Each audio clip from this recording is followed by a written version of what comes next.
২০২৬ সালে নির্বাচনী ডিউটির কারণে ছুটি না পাওয়ায় পুলিশ সদস্য মেহেদী হাসান তার অসুস্থ সন্তানের পাশে থাকতে পারেননি এবং সন্তানটি মারা যায়। এই ঘটনায় নির্বাচনী ডামাডোলের মাঝে মানবিকতার এক করুণ দৃষ্টান্ত হিসেবে সামনে এসেছে।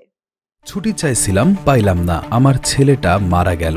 ধন্যবাদ বাংলাদেশ পুলিশ, আমি না থাকলে নির্বাচন আটকে যেত। কি জবাব দেব বউকে? মেহেদী হাসান নামের একজন পুলিশ সদস্য তার অসুস্থ সন্তানকে দেখতে যাওয়ার জন্য কর্তৃপক্ষের কাছে ছুটির আবেদন করেছিলেন, কিন্তু সামনে জাতীয় নির্বাচন থাকায় তার ছুটি মঞ্জুর করা হয়নি। দুর্ভাগ্যবশত তিনি ছুটিতে যাওয়ার আগেই তার সন্তান মারা যায়। এই মর্মান্তিক ঘটনার পর তিনি ক্ষোভ ও কষ্টে সামাজিক যোগাযোগ মাধ্যমে একটি স্ট্যাটাস দেন বা মন্তব্য করেন, যা পত্রপত্রিকা সহ ইন্টারনেটে ভাইরাল হয়। ২০২৬ সালের ১২ই ফেব্রুয়ারি বাংলাদেশে ত্রয়োদশ জাতীয় সংসদ নির্বাচন অনুষ্ঠিত হওয়ার কথা রয়েছে। নির্বাচনের আগে আইন শৃঙ্খলা রক্ষাকারী বাহিনীর সদস্যদের ছুটি সাধারণত বাতিল বা সীমিত করা হয়, যাতে দেশের নিরাপত্তা বজায় থাকে। ধারণা করা হচ্ছে এই নির্বাচনী ডিউটির কারণেই মেহেদী হাসানের ছুটি বাতিল করা হয়েছে। একজন বাবার তার মৃত সন্তানের মুখ দেখতে না পাওয়ার যন্ত্রণা সাধারণ মানুষকে গভীরভাবে স্পর্শ করেছে।